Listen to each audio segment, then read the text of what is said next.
Daily Insider में आपका स्वागत है। मैं हूं आपके साथ प्राची तिवारी। रक्षा, शिक्षा, स्वास्थ्य वो मूलभूत मुद्दे हैं जिससे हर इंसान मुतासिर होता है और कोई शख्स जब मूलभूत मुद्दे को अपना प्रोफेशन बनाता है, उसमें सेवा भाव का समायोजन करता है तो उसे कामयाबी मिलनी तय मानी जाती है। 40 लीडर्स अंडर 40 के इस अंक में जिक्र होगा आबिद अंसारी का, जो कि बरेली के आंवला में अपनी एक अलग पहचान बना चुके हैं। आबिद ने बचपन से जो ख्वाब आंखों में पाला, उसे पूरा करने के लिए राजधानी का रुख किया, लेकिन जब खुद को उस लायक बना लिया तो फिर उसने अपने शहर का रुख किया। लखनऊ से मेडिकल की पढ़ाई के बाद 2014 में आबिद आंवला वापस लौटे और खुद का क्लिनिक शुरू किया। आबिद की सोच है कि पैसों की कमी की वजह से कोई भी इलाज से वंचित ना रहे। डेली इंसाइडर की विशेष सीरीज़ लीडर 40 अंडर 40 में बातचीत करने के लिए हमारे साथ मौजूद हैं डॉक्टर मोहम्मद आबिद अंसारी सर।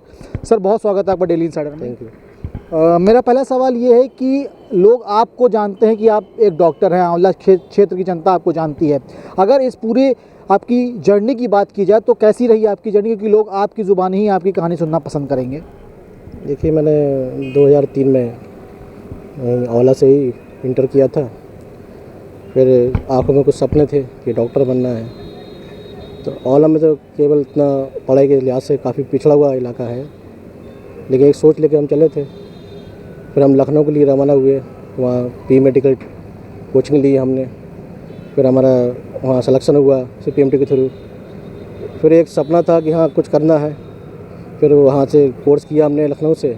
फिर हमने 2014 में हमने आंवला में एक सेवा शुरू करी और काफ़ी कम पैसों में एक हमने नई सुविधा देने की कोशिश करी कि लोगों के, गरीब लोगों को इससे कम पैसों में इलाज मिल सके। लखनऊ जैसे शहर में जाकर वापस आंवला जैसे शहर में आना क्या मुश्किल रहा कुछ?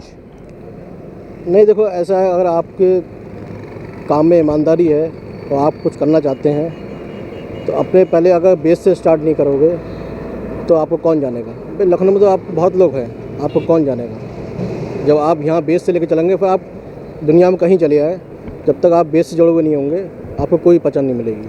लेकिन दोबारा ऐसी कोई इच्छा नहीं हुई यहाँ पे सेटअप करने के बाद कि वापस लखनऊ जैसे बड़े शहर में जाएं, दिल्ली जाएं, मुंबई जाएं, कलकत्ता जाएं, ऐसे तमाम सपने लिए युवा जो हैं वो आगे बढ़ते हैं।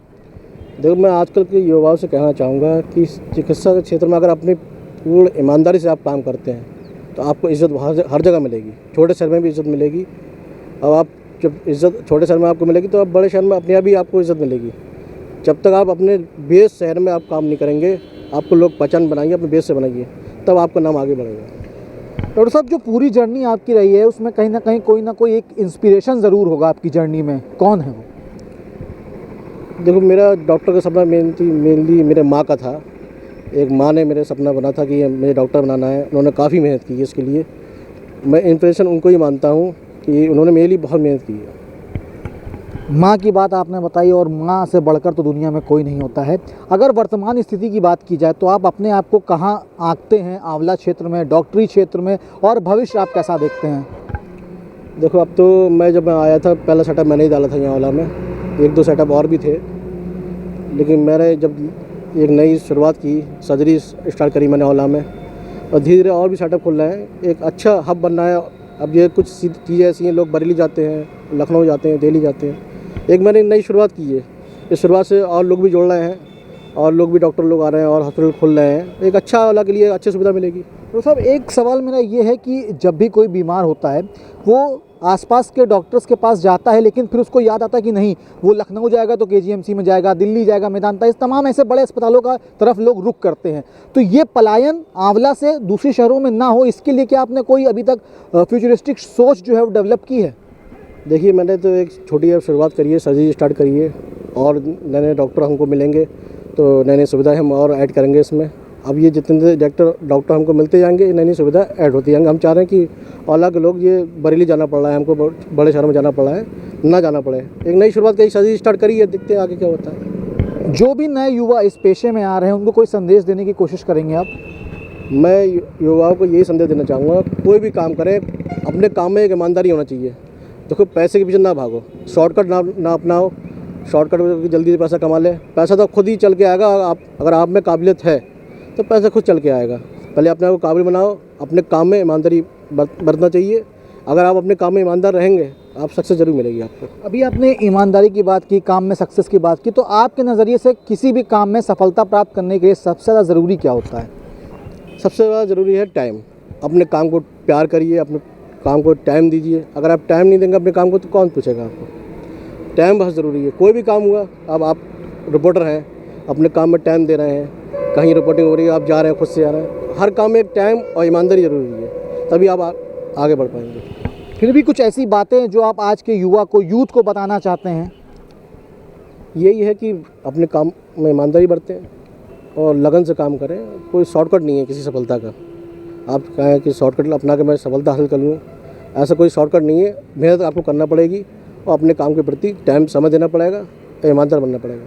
तो सर, एक सवाल मेरा कोविड-19 से जुड़ा हुआ है। जब देश में कोरोना जैसी वैश्विक महामारी आई तो कहीं ना कहीं डॉक्टर्स और पैरामेडिकल स्टाफ जो है वो बढ़ चढ़ कर आगे हुए, और कई जो डॉक्टर्स थे, जो पैरामेडिकल स्टाफ थे, उन्होंने अपनी जान भी गंवाई इस वैश्विक महामारी में। अब क्या लगता है कि जो वर्तमान स्थिति है और भविष्य में अगर हमको अपने पैरामेडिकल स्टाफ को, डॉक्टर्स को और चिकित्सा जो क्षेत्र है उसको मजबूत करना है तो क्या क्या इम्प्लीमेंटेशन करना होगा? सबसे बढ़िया मैं धन्यवाद देना चाहूँगा भारत सरकार को। काफ़ी काम करा मोदी जी ने, और हम लोग एक हार्ड इम्यूनिटी बन चुकी है। जितना खतरा चाइना में और देशों में है, अब इतना काम हो चुका है हमारे देश में, अब आगे जाके भविष्य में ऐसा नहीं होने का। फिर भी एक ये है कि प्रिकॉशन तो लेना पड़ेगा, लेकिन हम लोग इम्यूनिटी इतनी अच्छी, हम लोग अब इम्यूनिटी पर काम करें। जैसे और भी जैसे आयुर्वेद में चल रहा है, इस चीज़ पे मोदी जी ने काफ़ी अच्छा काम करा है, मैं उनकी सराहना करना चाहूँगा। जो इस तरह से ये लोग आयुर्वेद की तरफ आकर्षण बढ़ा है लोगों का, और इसमें भी और आगे बढ़ना चाहिए, लोग और हेल्प मिले इससे। एक और सवाल है, सेल्फ मेड मैन आप हैं, जिस तरीके से आप आंवला में प्रैक्टिस कर रहे हैं, अब आप ही ऐसे युवाओं की कहानियों को आम लोगों तक साझा करने के लिए और बेसिकली जो युवा हैं जो क्षेत्र में आगे बढ़ना चाहते हैं उन तक पहुंचाने के लिए डेली इनसाइडर एक विशेष सीरीज़ लेके आया है, लीडर 40 अंडर 40। इसको कैसे देखते हैं आप? ये काफ़ी अच्छा प्रोग्राम है आपका, और ऐसे प्रोग्राम होना चाहिए। इससे ही कि हम लोगों के इम्प्रेशन से लोग और आगे बढ़ते हैं, नौजवानों को एक योजना मिलती है काम करने की, एक प्रेरणा मिलती है। बहुत बहुत शुक्रिया हमसे बात करने के लिए। तो डॉक्टर मोहम्मद आबिद अंसारी हैं, जिनको आपने सुना, और साफ तौर पर उनका ये कहना है कि अगर आपको सक्सेस चाहिए तो शॉर्टकट से आपको परहेज़ करना होगा, और समय, किसी भी काम में सफलता प्राप्त करने के लिए आपको समय देना भी बेहद ज़रूरी है। अपने वालिदैन के ख्वाबों को मुकम्मल करना हर अच्छी औलाद की दिली ख्वाहिश होती है। आबिद की मां का सपना था कि वो डॉक्टर बने। आबिद ने अपने मां के सपनों को अपना सपना बनाया, मां को प्रेरणा माना और उनके सपने को पूरा किया। समय का सदुपयोग को मूल मंत्र बनाकर आबिद ने कामयाबी हासिल की। अपनी तरह के कई और युवाओं के लिए मिसाल बनकर उभरे और तरक्की के रास्ते पर लगातार गतिमान भी हैं। आज के यूथ को आबिद से सीख लेने की जरूरत है। खैर, अब हमें दीजिए इजाजत। देश और दुनिया की तमाम ताज़ा तरीन खबरों और ऐसे सफलता के सफरनामे देखने के लिए आप बने रहिए डेली इनसाइडर के साथ। यूपी और देश दुनिया की तमाम ताज़ा तरीन खबरों के लिए गूगल प्ले स्टोर से आज ही डाउनलोड करें हमारा तेजी से उभरता न्यूज ऐप डेली इनसाइडर।